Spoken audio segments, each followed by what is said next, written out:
O fenômeno da Inquisição é um dos acontecimentos históricos mais debatidos entre os estudiosos do período em que ocorreu. Tal estudo tem por fim observar o caráter polêmico que paira sobre tal fenômeno. A conhecida Inquisição medieval também é um sinônimo de caça às bruxas e aos hereges, que se deu principalmente entre os séculos XV e XVII em toda a Europa e suas determinadas colônias.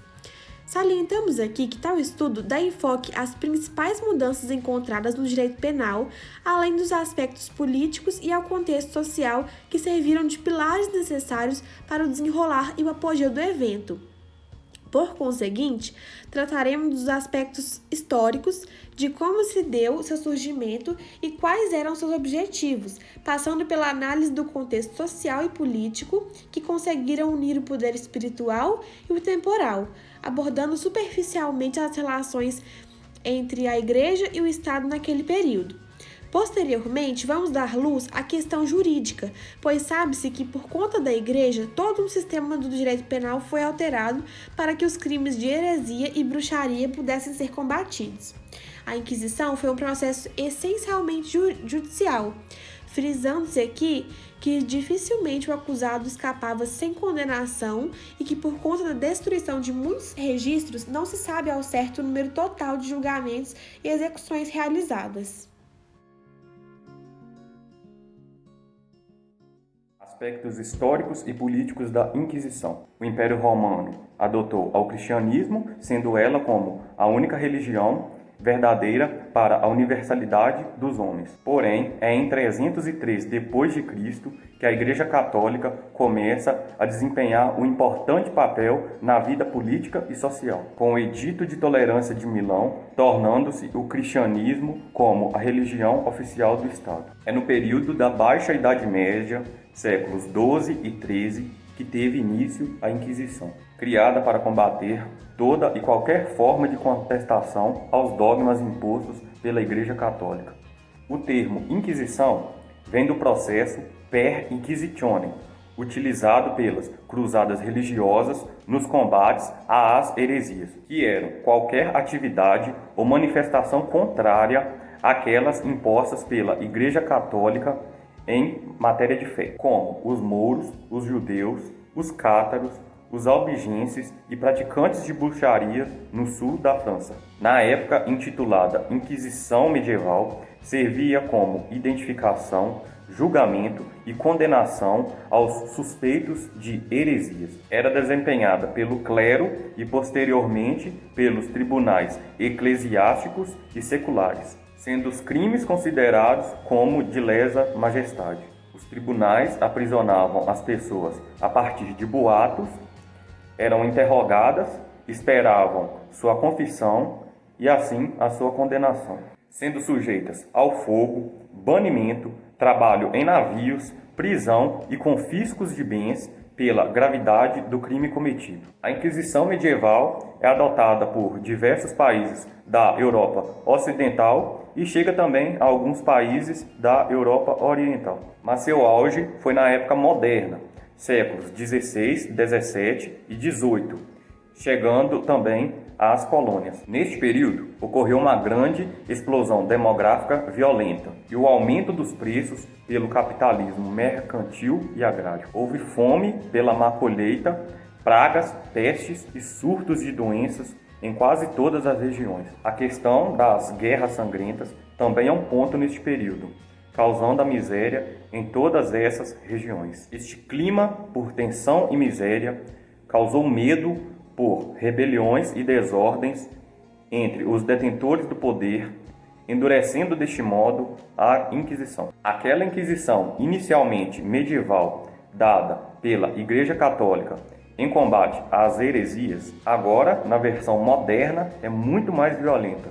Tem uma dimensão política pela nobreza na perseguição de quem constitui ameaça ao seu poder. Na Península Ibérica, hoje a atual Espanha, na Idade Média, onde não era adotada a política de Inquisição, muçulmanos, cristãos e judeus viviam de forma pacífica e solidária no mesmo território até o século XV. A harmonia do país se via em ameaça devido ao casamento da princesa Isabel de Castela com o príncipe Fernando de Aragão em 1469. O príncipe herdou o reino de Aragão e a princesa o reino de Castela. Uniu-se esses dois reinos. E devido às políticas impostas, os cargos ocupados por mouros e judeus eram um problema para os interesses da nobreza. Os mouros foram expulsos por militares do reino e os judeus, caso não obedecessem ao decreto ao qual eram obrigados a se converterem ao catolicismo, estes também seriam expulsos. Milhares de pessoas preferiram deixar a Espanha e outros milhares permaneceram e aceitaram o batismo, continuando normalmente sua função sobre o comércio e o capital local. Mesmo com a expulsão e o batismo, a classe não deixou de ser uma ameaça para a nobreza, ao qual a Inquisição ganhou força para analisar a sinceridade pelo batismo cumprido pelos judeus, imposta por essa e pelo clero como garantia de atingir o que não fez a expulsão. Já os aspectos legais da Inquisição demonstram o seguinte: o direito canônico da comunidade religiosa dos cristãos teve grande papel desde o período da Idade Média até o período da Alta Idade Média. Ele foi elaborado para ser aplicado aos membros e às autoridades do clero católico. Estendeu-se aos leigos devido ao ampliamento do poder jurisdicional dos tribunais eclesiásticos, ao qual tinha função penal de processar e julgar a quem cometia infrações contra a religião, tais como a heresia, a apostasia, a simonia, o sacrilégio, a bruxaria, etc., e também crimes de adultério e usura. Os tribunais seculares se alheiam aos tribunais eclesiásticos na prática à perseguição. A influência do direito canônico sobre o direito laico se dá porque este era escrito e formalizado. Foi objeto de estudo e por ter sido sistematizado, sendo assim influência no desenvolvimento e na formulação do direito laico. No direito laico, o poder da Igreja se sobressaía mais que o poder do Estado, em seus princípios e lógicas de ordenação. A caça aos hereges tornou-se uma operação judicial adotada pelos tribunais eclesiásticos. Agora, o Estado e a Igreja se unem para combater o aumento dos seguidores de Satã que ameaçam essas duas instituições. Tal adoção tomada diz não ser considerada como inquisição, mas sim uma condição necessária aos riscos que aqueles que fizeram pacto com o diabo poderiam causar à população. Porém, a elucidação à Inquisição era notória e aparente. Quando os crimes de heresias processados e com suas sentenças lidas em público alimentava o imaginário popular dos juristas, teólogos, filósofos e intelectuais da época. O processo penal acusatório pode ser visto como um meio racional de resolução de conflitos e uma evolução aos métodos anteriores. Foi utilizado a partir do final da Idade Média e início da Idade Moderna, sendo uma mudança ocorrida no sistema penal, entre os séculos XII e XIII. Neste, haveria inquirição, onde seria julgado diante das provas. Com este método, caberia à pessoa privada, seja aquele que foi prejudicado ou o seu representante legal, entrar com uma acusação pública denunciando a pessoa por violar seu direito e apresentar as provas sob juramento. Sendo essas provas assertivas, ou então o acusado assumido ter cometido o crime, o juiz decidiria contra ele. Porém, se houvesse dúvidas sobre a responsabilidade, retornaria aos métodos irracionais, acometendo-os acusador e o acusado à intervenção divina para responder se o acusado era ou não culpado. Não caberia ao homem a investigação do crime, já que estava sob as mãos de Deus. Uma forma de comprovar diante de Deus era o ordário, onde o acusado seria queimado por um ferro quente ou água fervente, e caso após alguns dias seu ferimento estivesse curado por obra divina, seria inocente. Também poderia ser afogado em um rio, e caso essa pessoa afundasse, seria inocente, pois Deus acolheu-o. Outro caso de solução irracional seria um duelo judicial entre o acusado e seu padrinho, duelando contra o acusador e seu padrinho. Caso o acusado vencesse, seria tido como inocente. Já em casos mais brandos, caberia também ao acusado reunir diversas testemunhas para comprovar a sua inocência, sendo esse o processo de compurgação. O promotor da ação seria o acusador e, caso o réu fosse inocentado, o promotor seria julgado. As falhas nesse sistema podem ser percebidas, pois tornava os crimes ocultos difíceis de serem julgados, consistia no risco para o acusador, que responderia num processo em caso de inocência do acusado, o apelo a meios sobrenaturais como provas poderia trazer manipulação no processo em benefício do acusado, alguém com resistência à dor e a facilidade para a cura de ferimentos ou com técnicas respiratórias poderiam facilitar o ordário, homens de boa reputação ou com muita posses poderiam reunir muitas testemunhas e também ser inocentados através da compurgação. Já o processo por inquérito foi uma evolução do processo acusatório no século XIII, consolidando-se em toda a Europa continental no século XVI, alterando profundamente o sistema penal, atribuindo ao juiz humano um papel essencial, condicionado pelas regras racionais do direito. Essa mudança ocorreu visando diminuição da criminalidade que estava crescente na Europa. O processo por inquérito foi bastante pela Igreja, já que pelo processo inquisitório a eficácia era bastante questionada devido ao ordário. Isso fazia uma crescente ódio aos crimes de heresias que ameaçavam o poder da própria Igreja. Uma das mais evidentes diferenças entre esse processo ante ao seu anterior é que no processo por inquérito o acusador não teria nenhuma responsabilidade caso o acusado fosse tido como inocente. Outra mudança é que uma comunidade inteira poderia denunciar uma pessoa e, por fim, os oficiais dos tribunais poderiam intimar um suspeito de crime com informações por eles mesmos obtidas. A iniciação do processo nessa modalidade facilitou não só o julgamento de todos os crimes, como demonstrou-se muito eficaz na caça aos hereges. Com medo da população quanto aos poderes de Satã, tudo poderia significar sinais da prática de bruxaria e heresia. Bastava alguns boatos e dificilmente a pessoa escaparia do processo. Outro fator que diferenciou o processo por inquérito do processo acusatório foi a oficialização de todas as etapas do processo judicial a partir da apresentação da denúncia. O juiz já não era mais um árbitro imparcial que presidia um conflito a ser resolvido pelo sobrenatural. Ele e os demais oficiais do tribunal assumiam a investigação dos crimes e determinavam a culpabilidade ou não do réu, normalmente através do interrogatório de testemunhas e do próprio réu, tudo registrado por escrito. O processo criminal até a sentença permanecia secreto, inclusive ao acusado, que não conhecia as acusações contra ele, os depoimentos das testemunhas e nem as provas colhidas. A forma secreta e escrita do processo conferia o poder de estabelecer a verdade aos juízes profissionais do direito, o que seria comparável ao poder do soberano. Porém, o estabelecimento da verdade obedecia a normas pré-estabelecidas. As evidências do crime eram investigadas e avaliadas mediante regras, o que dava ao processo do inquérito o caráter de racionalidade e fazia com que os padrões de provas fossem extremamente rigorosos. Havia uma distinção e valoração das provas que dividiam-se entre diretas, indiretas, manifestas, imperfeitas ou as provas plenas. Testemunho ocular de duas pessoas, indícios próximos, chamados de provas semiplenas, e os indícios longínquos, opinião pública, má fama do suspeito e etc.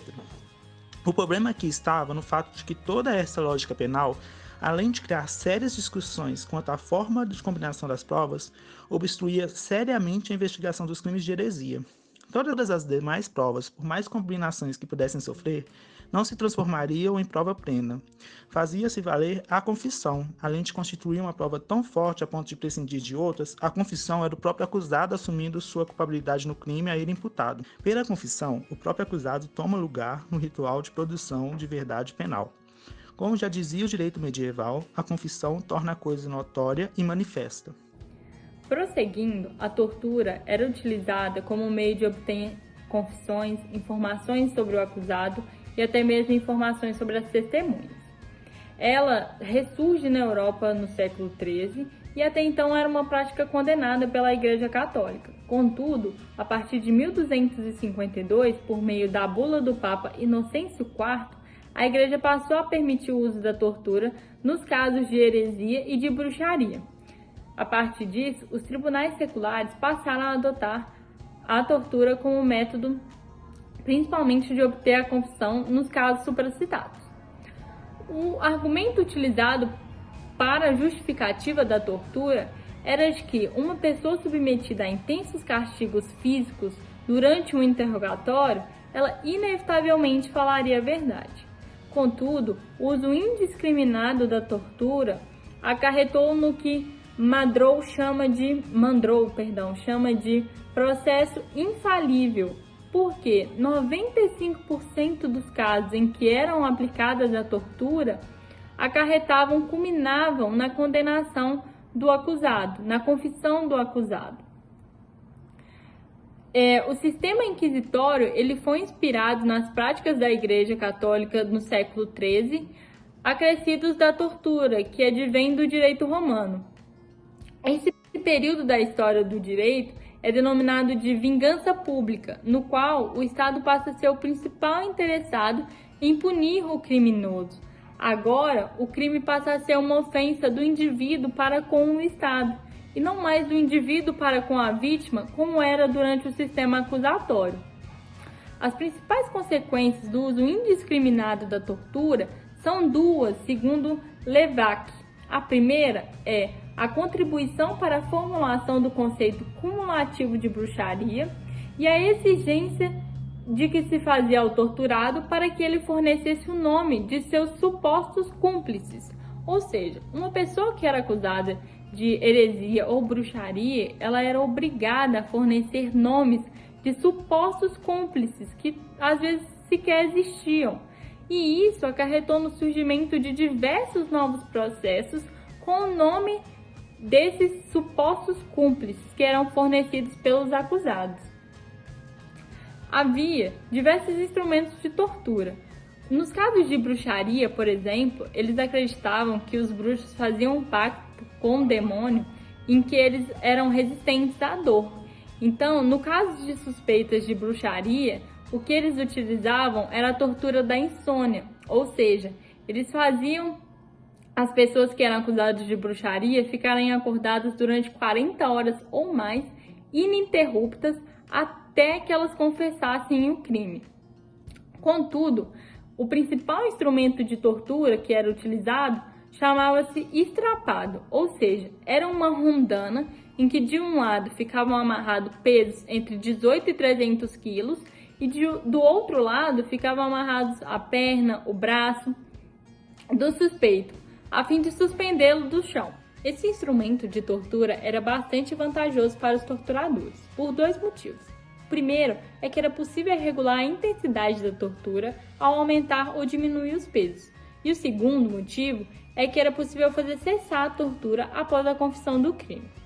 Após a confissão do crime vinha a condenação e posteriormente a execução da pena. Mas antes da execução da pena, o condenado ele era obrigado a se dirigir até uma igreja e confessar todos os seus crimes e pedir perdão a Deus por ter se entregado ao diabo. Essa confissão era realizada perante toda a população que quisesse assistir e recebia o nome de auto da fé. Após a realização disso, o condenado era levado à forca para que fosse cumprida a sua sentença e realizada a execução da pena, que geralmente era a sua morte, a sua execução.